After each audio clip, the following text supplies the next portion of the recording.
La raison pour laquelle l'Iran a équipé les milices, c'était pour éviter une guerre sur le sol iranien. Et il s'avère que tout ce concept de soutien des milices a été un échec.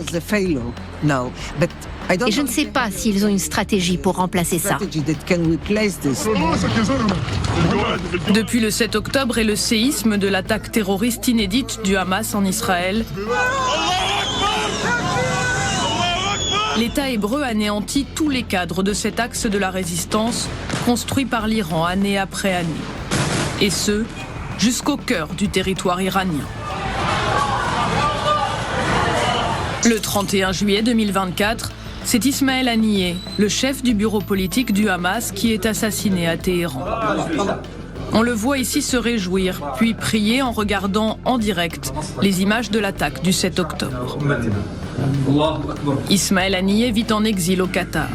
S'il a fait le voyage jusqu'à Téhéran ce jour de juillet, c'est qu'il assiste à l'investiture du nouveau président iranien Massoud Pezeshkian, élu 3 semaines plus tôt. La question n'était pas de tuer Haniyeh, mais la question était aussi quand et où. Donc, comme Israël ne voulait pas commettre cet assassinat sur le sol qatari et pas sur le sol turc non plus, où il avait l'habitude de voyager, donc le seul endroit possible était Téhéran, car il se rendait régulièrement à Téhéran. Le Mossad sait non seulement qu'Ismaël Haniyeh est en Iran, mais le renseignement israélien sait aussi où il va passer la nuit. Une maison d'hôtes qui appartient aux gardiens de la Révolution, le corps d'élite du régime iranien.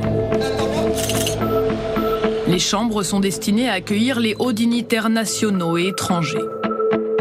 Lorsqu'Ismaël Haniyeh arrive sur place, le Mossad a déjà piégé l'immeuble. Il a été tué par une bombe. Donc quelqu'un a dû arriver en Iran, à Téhéran, transporter la bombe, et généralement ce genre de bombe est démontée, puis réassemblée. Donc peut-être que plus d'une personne était en charge du transport. Ou alors elle était déjà stockée dans l'une des infrastructures du Mossad à Téhéran. Donc vous avez besoin de la sortir, d'avoir accès à la chambre où il allait dormir, parce que l'idée n'était pas de tuer tous les autres invités qui étaient présents. La bombe devait le cibler lui, et dans ce but, vous avez également besoin d'utiliser un explosif très particulier, qui d'un côté va tuer la cible dans la chambre, mais de l'autre ne va pas causer de trop gros dommages dans le reste du bâtiment.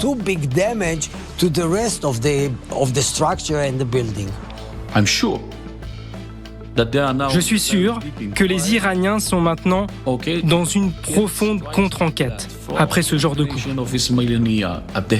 De l'assassinat d'Haniyeh à Téhéran, au cœur de l'administration du régime, ainsi que les autres attaques. Ils sont maintenant dans une phase d'enquête. Comment cet échec a pu arriver dans leur système ?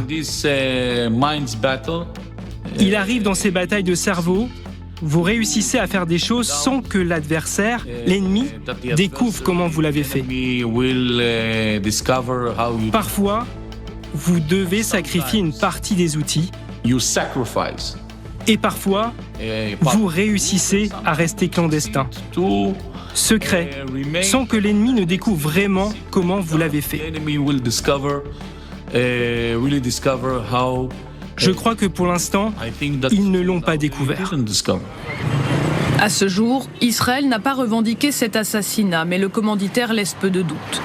Toutefois, le bénéfice de cette opération fait encore débat dans les cercles sécuritaires israéliens. La raison derrière l'assassinat d'Haniyeh était seulement la revanche. La décision était prise immédiatement après le début de la guerre, le 7 octobre. Et je pense que c'était la mauvaise décision. Parce qu'il a été tué dans cette maison d'hôtes qui appartenait aux gardiens de la Révolution, cela signifie qu'Israël avait une très bonne source. Un très bon agent à l'intérieur des gardiens de la Révolution et à l'intérieur de la maison d'hôte. Maintenant, cette maison d'hôte était utilisée par les gardiens de la Révolution pour accueillir des terroristes du monde entier. Donc Israël, en tuant Haniyeh dans cette maison d'hôte, a révélé, exposé et cramé ce trésor. Cette personne que nous avions dans la maison d'hôte des gardiens de la Révolution. Est-ce que ça valait le coup de cramer cette source pour tuer Haniyeh? Je n'en suis pas sûr. Je crois que c'était une erreur.